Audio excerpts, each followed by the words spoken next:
Selamat pagi anak-anak. Sekarang kita masuk ke matematika lagi, yaitu tentang besaran debit dan satuannya. Apa itu debit? Kalian sudah ketahui kemarin, sudah dalam pembahasan itu sudah diketahui bahwa debit itu adalah banyaknya atau volume atau isi daripada zat cair yang mengalir tiap satuan waktu. Nah, itu yang debitnya.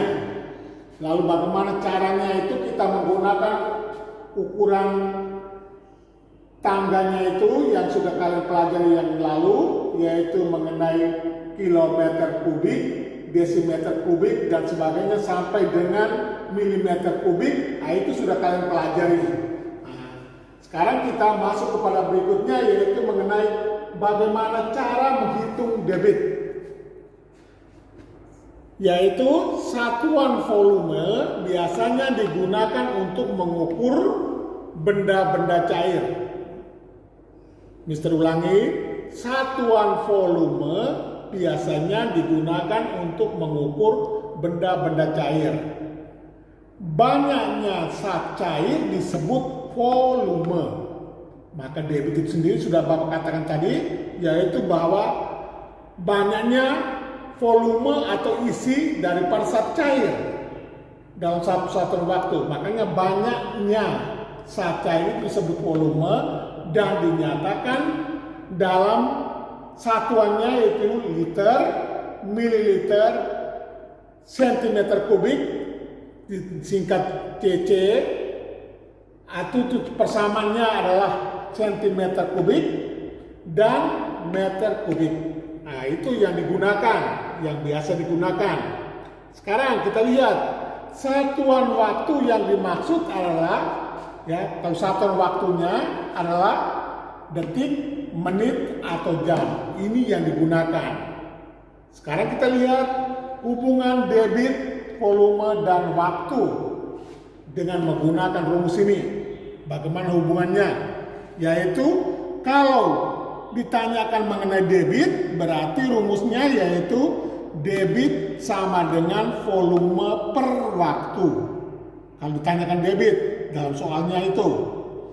Kemudian untuk mengukur volume, kalau ditanyakan volume, maka rumusnya adalah volume sama dengan debit kali waktu. Untuk mengukur waktu, rumusnya yaitu waktu sama dengan volume per debit. Nah, berarti kita bisa lihat contohnya. Contohnya seperti apa? Contoh nomor 1, 540 liter per menit. Artinya dalam semenit atau dalam 1 menit mengalir 540 liter. Itu kalau di dalam soal ditulis demikian. Kemudian kita lihat yang kedua, yaitu kalau dalam soal dituliskan 27 liter per detik. Itu artinya apa? Artinya dalam 1 detik atau dalam sedetik mengalir 27 liter. Kemudian berikut lagi yang ketiga, yaitu 1000 liter per jam. Itu artinya dalam sejam atau dalam 1 jam mengalir 1000 liter. Nah, ini supaya kamu tahu memahami maknanya itu, artinya itu. Sekarang kita lihat datang kepada contoh soal. Nomor 1, sebuah kaleng memiliki volume 315 cm kubik. Waktu yang diperlukan untuk mengisi penuh kaleng tersebut adalah 90 detik. Berapa debit air kaleng tersebut? Kalau soalnya seperti ini. Nah, lihat jawabannya, caranya yaitu sudah kamu ketahui rumus tadi, debit sama dengan volume per waktu. Berarti volumenya berapa tadi? Volumenya 315. Jadi 315 cm kubik per dengan Waktunya yaitu 90 detik, berarti 315 cm kubik per dengan 90 detik sama dengan 3,5 cm kubik per detik. 3,5 cm kubik per detik. Jadi, karena ini soal cerita, jangan harus pakai jadi. Jadi, debit air dalam kaleng tersebut adalah 3,5 cm kubik per detik. Itu nomor 1. Sekarang kita lihat untuk soal nomor 2 supaya bisa menggunakan rumusnya itu dengan benar. Dalam waktu 75 menit, kolam ikan di rumah Ande yang tadinya kosong dapat terisi air penuh. Jika debit saluran air 15 desimeter kubik per detik, berapa volume kolam ikan tersebut? Nah, berarti yang ditanyakan sekarang adalah volume. Jawabnya gunakan rumus volume itu. Volume sama dengan debit kali waktu. Berarti volume sama dengan 15 desimeter kubik per detik kali 4.500 detik. Kenapa di sini jadi 4.500 detik? Nah, ini kan bisa lihat sini. 75 menit ini dibawakan ke detik. 75 menit waktunya dibawakan ke detik menjadi 4.500 detik. Makanya dikalikan dengan 400 per detik, ya. Jadi 4 kalikan dengan 4.500 detik sama dengan hasil kalinya yaitu 67.500 desimeter kubik atau sama dengan 67.500 liter. Kenapa 67.500 liter? Karena liter sama dengan desimeter kubik. Berarti jadi Bapak katakan tadi, setiap soal cerita harus menggunakan kata jadi. Jadi volume kolam ikan adalah 67.500 liter. Sekarang soal nomor 3. Supaya pengguna rumusnya semua kalian sudah tahu dengan contoh soal ini. Yaitu sebuah tangki air volumenya 550 liter. Jika debit air yang mengalir ke tangki 110 liter per jam, berapa waktu yang diperlukan sampai tangki penuh? Pak ulang lagi, sebuah tangki air volumenya 550 liter. Jika debit air yang mengalir ke tangki 110 liter per jam, ditanyakan berapa waktu yang diperlukan sampai tangki penuh. Jawabnya gunakan rumus waktunya sudah di situ.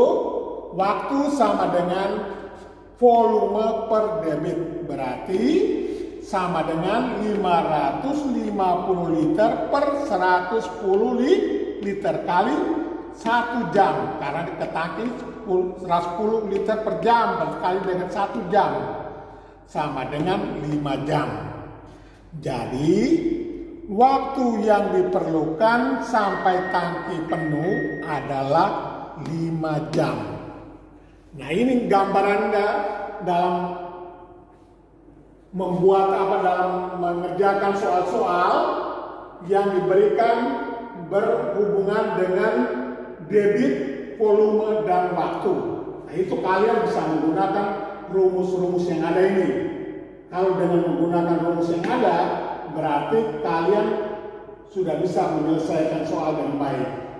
Nah, dan perlu Bapak ingatkan lagi bahwa persamaan di dalam itu mengenai debit yang digunakan, yaitu seperti dinyatakan atau volume yang digunakan dalam membuatkan debit dan sebagainya. Itu kamu harus ingat tanggal ukurannya itu dari kilometer kubik sampai dengan milimeter kubik. Kalau dia pakai kubik berarti turun satu tangga berapa? 1000 kali dengan 1000 ya. Kalau naik satu tangga bagi dengan 1000. Itu kalau dia menggunakan kubik. Kalau dia menggunakan liter berarti turun satu tangga itu kali dengan 10. Kalau naik satu tangga bagi dengan 10. Lalu persamaan nama itu harus tetap ingat. 1 liter sama dengan 1 desimeter kubik. Ingat baik-baik, 1 liter sama dengan 1 desimeter kubik. Nah, ada lagi yaitu 1 mililiter itu sama dengan 1 sentimeter kubik. 1 mililiter sama dengan 1 sentimeter kubik. Itu ingat. 1 mililiter sama dengan 1 cc. Karena cc itu apa? Cc itu adalah sentimeter kubik. Singkatan dari sentimeter kubik. Berarti 1 sentimeter kubik juga bisa sama dengan 1 cc. Nah, persamaan-persamaan ini harus kalian ketahui. Sehingga kalau dalam membuatkan perubahan itu bisa kalian lakukan. Misalnya ditulis 1 desimeter kubik sama dengan berapa titik 1 cc, umpama begitu. Nah, itu kamu harus tahu persis cc itu apa sih. Cc adalah sentimeter kubik. Berarti dari desimeter kubik turun ke cc 1 sentimeter kubik sampai di sentimeter kubik berarti kali dengan 1000. Kan begitu caranya. Nah, jadi itu yang harus kalian ketahui ya. Demikian juga liter. Misalnya dia di 1 dekameter kubik, 1 dekameter kubik. 1 dekameter kubik sama dengan berapa? Misalnya berapa meter kubik. Nah, itu berarti kalau dekameter kubik dengan desimeter kubik berturun kan? Lihat pertanyaan itu berarti kali dengan 1000. Itu harus tahu persis. Kalau misalnya dia ada 1 meter kubik lalu turun ke desimeter kubik, atau dia buatkan 1 desimeter kubik, 1 meter kubik, 1 meter kubik sama dengan titik liter. Nah, ini harus kamu tahu. Liter itu sama dengan apa? Desimeter kubik. Berarti kita harus bawakan dari 1 meter kubik ke desimeter kubik. Kalau meter kubik ke desimeter kubik hanya kalikan dengan 1000 karena turun 1 tangga. Itu caranya seperti itu. Jadi ada soal yang memang nanti dalam seperti yang kalian sudah kerjakan yang kemarin itu harus kamu perhatikan mengenai persamaan-persamaannya itu. Nah, ini mengenai lanjutan dari besaran debit dan satuannya, yaitu bagaimana caranya kita untuk menghitung debitnya, lalu bagaimana cara kita untuk menghitung volumenya, bagaimana cara kita menghitung waktunya. Nah, ini pengertian-pengertian ini harus kamu hafalkan ya. Apa yang dimasukkan dengan ini, apa yang dimasukkan dengan ini dan sebagainya, itu harus kalian kuasai sehingga dengan demikian kamu dapat menyelesaikan soal dengan baik. Nah, itu anak-anak mengenai debit dan besarannya sudah kita pelajari dan itu akan kita kembangkan nanti dalam soal-soal di dalam latihan-latihan. Oke, sampai dengan pertemuan berikutnya.